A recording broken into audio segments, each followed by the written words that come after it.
नमस्कार, day to day news Bharat में आप सभी का स्वागत है। मैं हूं साक्षी चौहान। बात करेंगे खबर की।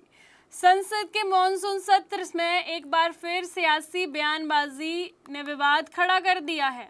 आम आदमी पार्टी के राज्यसभा सांसद संजय सिंह ने बीजेपी सांसद कंगना रनौत का नाम लिए बिना उन पर तीखी प्रतिक्रिया की। किसान आंदोलन, युवाओं और महिलाओं को लेकर किए गए कथित बयान का जिक्र करते हुए उन्होंने बीजेपी अध्यक्ष जेपी नड्डा से अपनी सांसद को समझाने की भी अपील की। इतना ही नहीं, उन्होंने कंगना को थप्पड़ मारने वाले पुरानी घटना का भी जिक्र किया, जिस पर अब राजनीतिक माहौल गरमा गया है। आइए जानते हैं इस खास रिपोर्ट में। संसद के मॉनसून सत्र के दौरान गुरुवार को राज्यसभा में आम आदमी पार्टी के सांसद संजय सिंह ने अपने भाषण के दौरान बीजेपी सांसद कंगना रनौत को बिना नाम लिए निशाने पर लिया है। संजय सिंह ने कहा कि बीजेपी की एक सांसद ने किसान आंदोलन के दौरान किसानों का अपमान किया, युवाओं के आंदोलन पर अभद्र टिप्पणी की और देश की बेटियों के चरित्र पर सवाल उठाए। उन्होंने कहा कि ऐसे बयान लोकतंत्र मूल्य और समाज की गरिमा के खिलाफ है और जनप्रतिनिधियों को अपनी भाषा की मर्यादा का ध्यान रखना चाहिए। अपने संबोधन में संजय सिंह ने बीजेपी के राष्ट्रीय अध्यक्ष जेपी नड्डा से अपील करते हुए कहा कि वे अपनी सांसद को समझाएं। इसी दौरान उन्होंने कहा कि अभी तो उनको एक थप्पड़ पड़ा है, सिर्फ 5 उंगलियां उनके चेहरे पर उसका निशान पड़ा है। ऐसी बात करोगे तो इस देश के नौजवान पकड़कर गटर में डालने का काम करेंगे।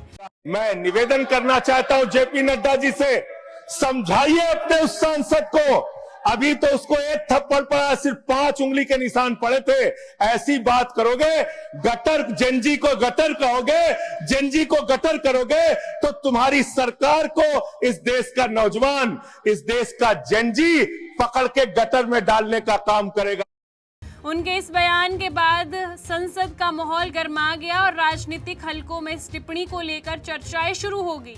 संजय सिंह की ये टिप्पणी कुछ साल पहले हुए उस घटनाक्रम से जोड़कर देखी जा रही है जब 6 जून 2024 को चंडीगढ़ एयरपोर्ट पर CIRF की महिला कांस्टेबल कुलविंदर कौर ने कंगना रनौत को थप्पड़ मार दिया था।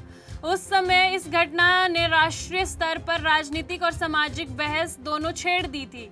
कई नेता ने इस घटना की निंदा की, जबकि किसान संगठन ने इसे किसान आंदोलन से जुड़े पुराने बयानों के संदर्भ में देखा। दरअसल हाल ही में कंगना रनौत ने अपने इंस्टाग्राम अकाउंट पर एक स्टोरी साझा की, जिसमें उन्होंने कुछ युवा महिलाओं के व्यवहार पर टिप्पणी करते हुए उन्हें जनरेशन गटर कहा। कंगना ने लिखा कि कुछ युवा महिला स्वतंत्र जीवन शैली अपनाना चाहती है, लेकिन उनकी जिम्मेदारी नहीं लेना चाहती। उन्होंने इसे कथाकथित पश्चिमी सोच से जोड़ते हुए अपनी राय व्यक्त की। इस पोस्ट के सामने आने के बाद सोशल मीडिया पर भी बहस शुरू हो गई है। कंगना के इस बयान पर अभिनेता सोनू सूद ने भी प्रतिक्रिया दी। मीडिया से बातचीत के दौरान सोनू सूद ने कहा कि अगर कंगना ने ऐसा बयान दिया है तो ये दुर्भाग्यवश है।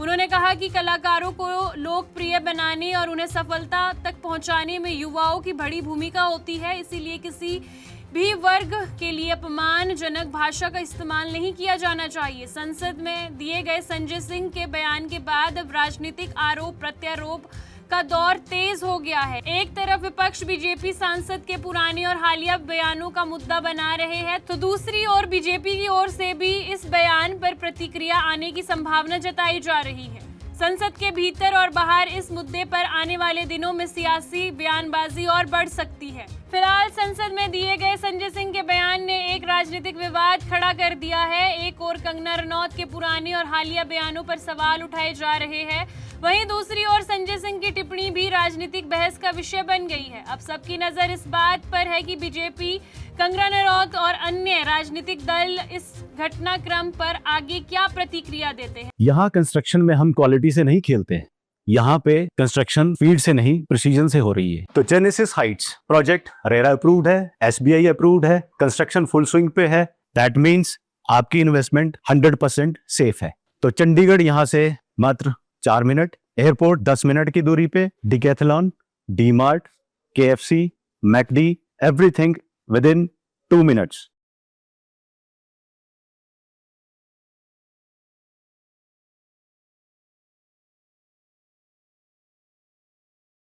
आपकी क्या राय है इस पे कमेंट करके जरूर बताएं। और आपको बता दें कि day to day news Bharat निष्पक्ष तरीके से पत्रकारिता करता है। हमारा कोई भी रिपोर्टर फील्ड में किसी से कोई उपहार या विज्ञापन स्वीकार नहीं करता और ना ही किसी को ब्लैकमेल करता। हम हमेशा दबे कुचले लोगों की आवाज बनते आए हैं और आगे भी बनेंगे। साथ ही हम लोकतंत्र के चौथे स्तंभ को मजबूत करने की कोशिश करेंगे। अभी के लिए फिलहाल इतना ही। देश दुनिया की तमाम खबरें जानने के लिए day to day news Bharat को देखते रहे। साथ ही हमारे चैनल को लाइक, शेयर और सब्सक्राइब करना ना भूलें। नमस्कार।